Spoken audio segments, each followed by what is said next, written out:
Hi, I'm Kelsey. Up until 8 months ago, I thought I had everything figured out. A stable job as a financial analyst, a close circle of friends I'd known since college, and a boyfriend, Derek, who I'd been with for 3 years. My best friend since freshman year, Amber, had always been there for me through everything. Or so I thought. You're still coming to my birthday dinner tomorrow, right? I asked Amber over the phone while sorting through my mail. I'd been planning this small gathering for weeks. Oh, about that. Amber's voice had an unusual hesitation. I might be running a little late. Work thing. Since when do you work on Saturdays? I laughed. Come on, it's just a small dinner. You, me, Zoe, Marcus, and a few others. Is Derek coming?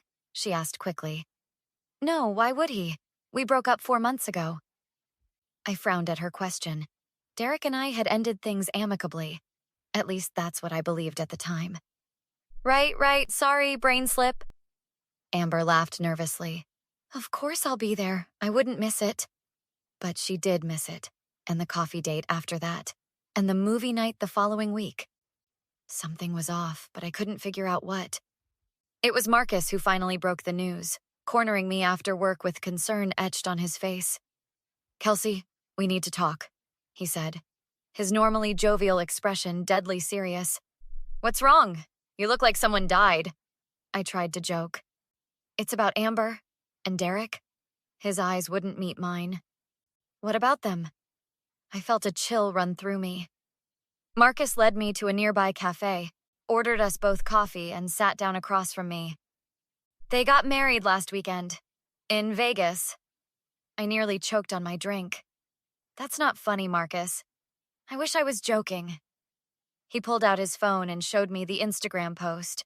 Amber in a white dress, Derek in a suit, both beaming in front of a tacky chapel. This doesn't make any sense, I whispered, staring at the image. They barely knew each other. There's more. Marcus hesitated. Zoe was there.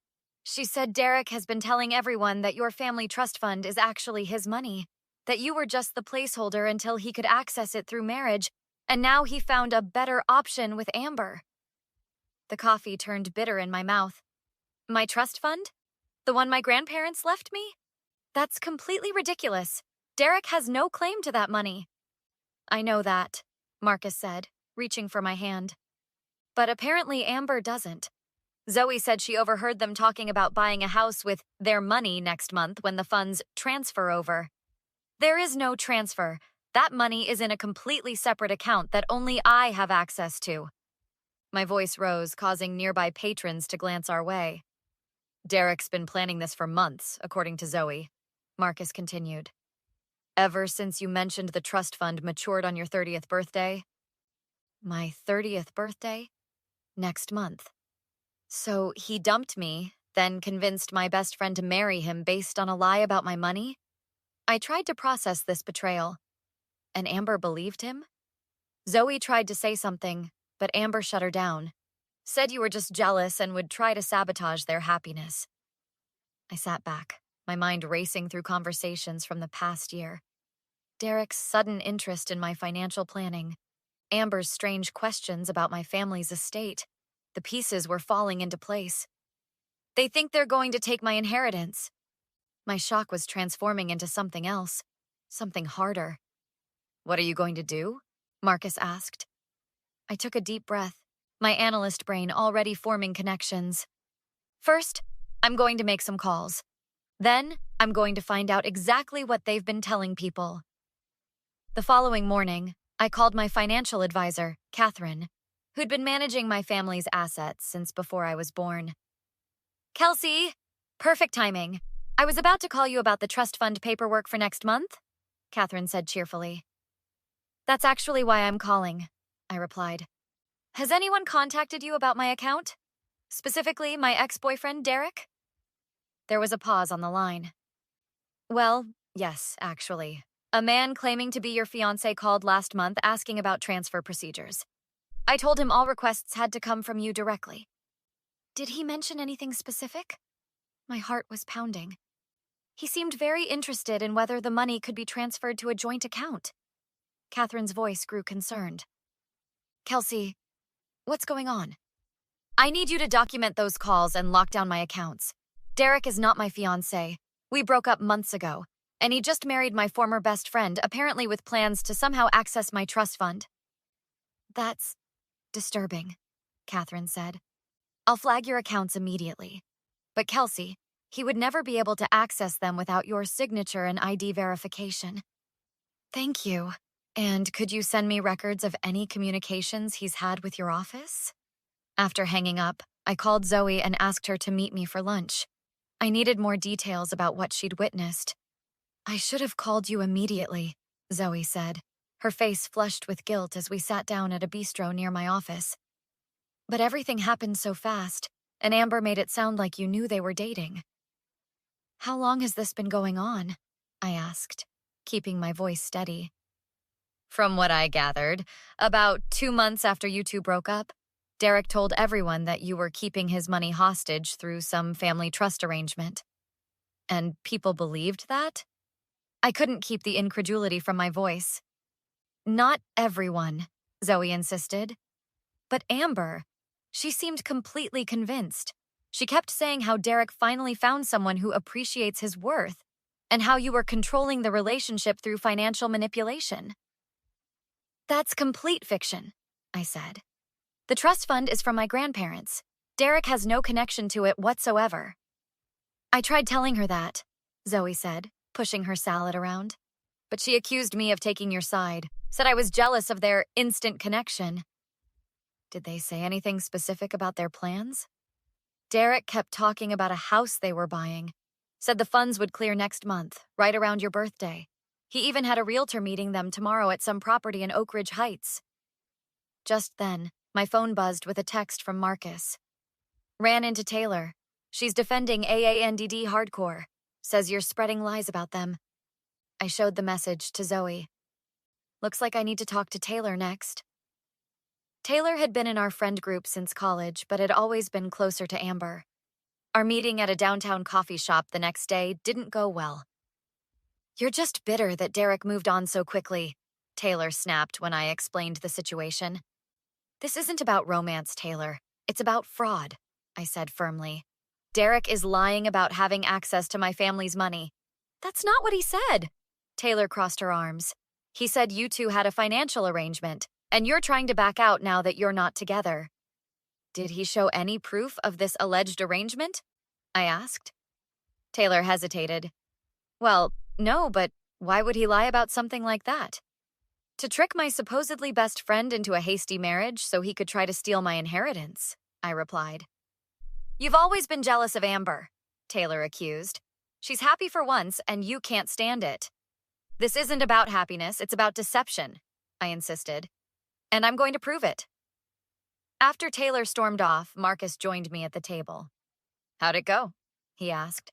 About as well as expected. I sighed. But I've gathered enough information. Now I need to put together a plan. What are you thinking? Marcus leaned forward.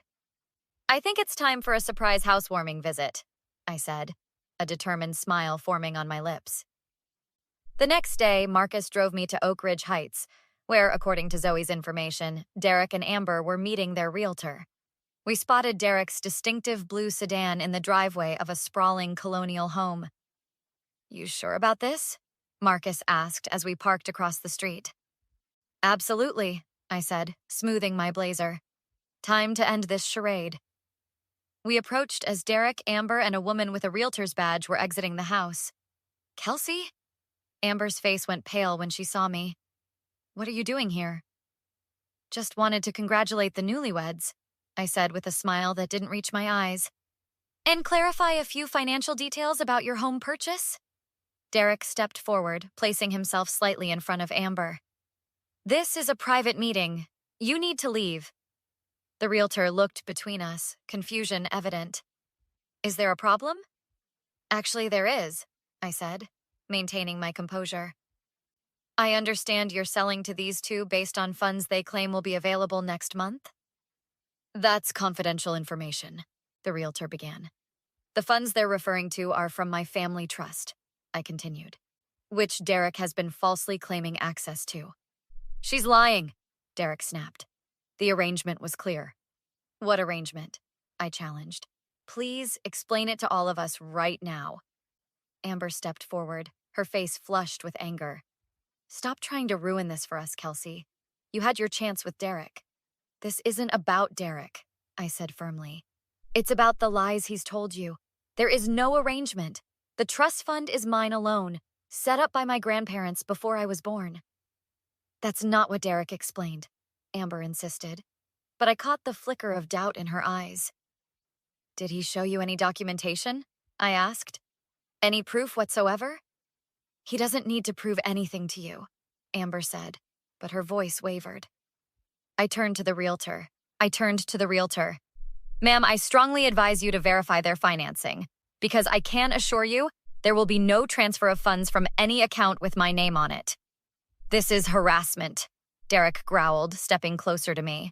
You're just trying to sabotage us because you can't stand seeing us happy.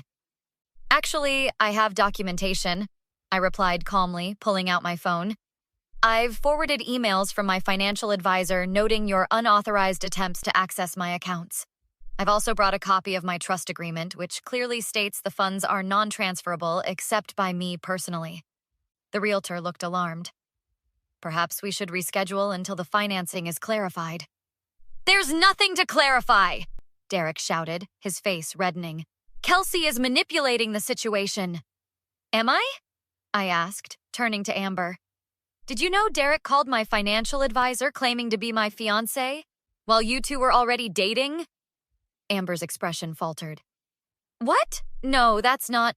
It's all documented, I said. Date, time, and a recording of the call.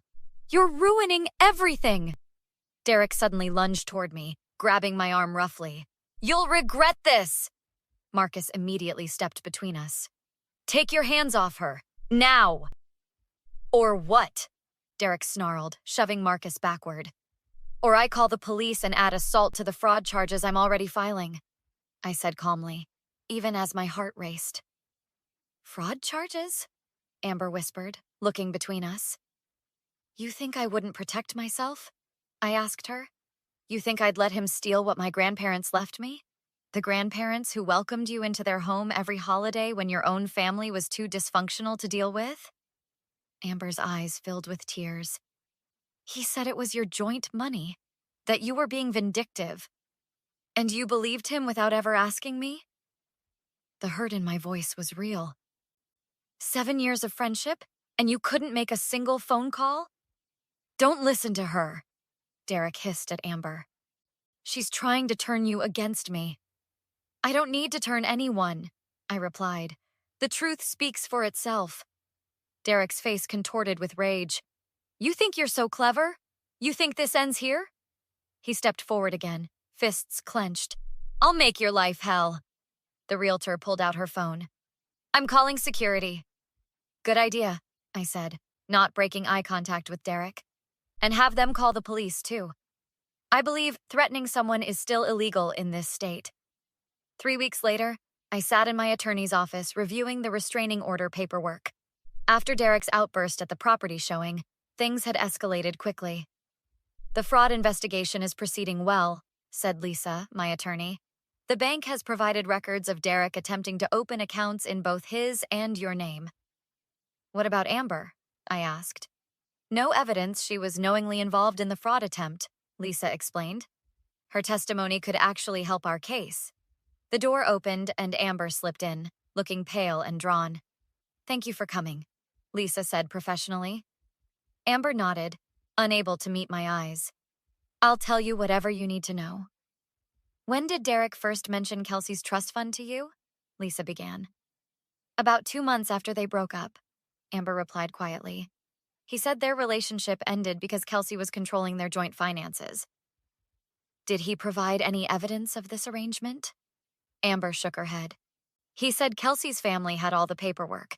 He showed me texts that were supposedly from her, agreeing to release the funds once he found stability. Those texts were fake, I said flatly. I know that now, Amber whispered. I checked the number later. It wasn't yours. After Lisa finished her questioning, Amber and I were left alone briefly. I don't expect you to forgive me, she said, finally looking at me. I was stupid and gullible? Yes, you were, I agreed without softening my tone. 7 years of friendship, and you believe the worst about me without a single conversation. He was very convincing, she offered weakly. That's not an excuse, Amber. You chose to believe him over me. I know, and I'm sorry. Tears filled her eyes.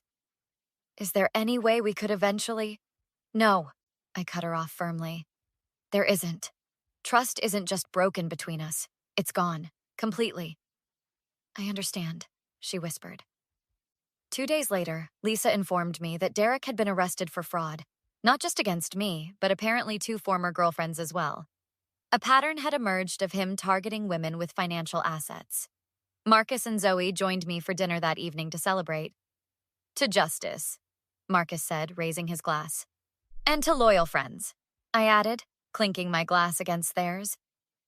A week later, as I was leaving work, I found Derek waiting by my car, looking disheveled. Kelsey, please, he began. If you drop the charges, I'll make this right. I wasn't thinking clearly. Actually, you were thinking very clearly, I replied, keeping my distance. You calculated everything, except the fact that I'm smarter than you gave me credit for. It was a mistake, he insisted. I never meant to hurt you. Save it for the judge, I said coldly. This conversation is being recorded and you're violating your restraining order. A security guard I'd alerted approached. Derek backed away, his face hardening. You've ruined my life, he snarled. No, Derek, you did that yourself. Later that evening, I sat on my balcony with Marcus, watching the sunset. How does it feel? He asked, knowing he's facing consequences. Satisfying, I admitted, but also sad that it was necessary at all.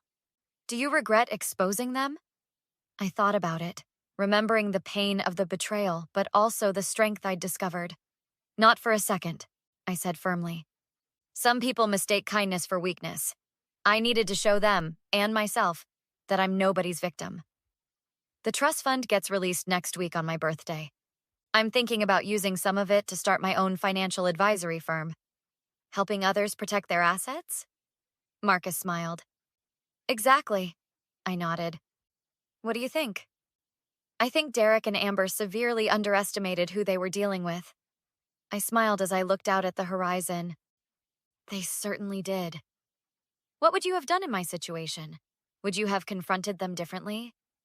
Let me know in the comments below, and don't forget to like and subscribe for more stories like this one.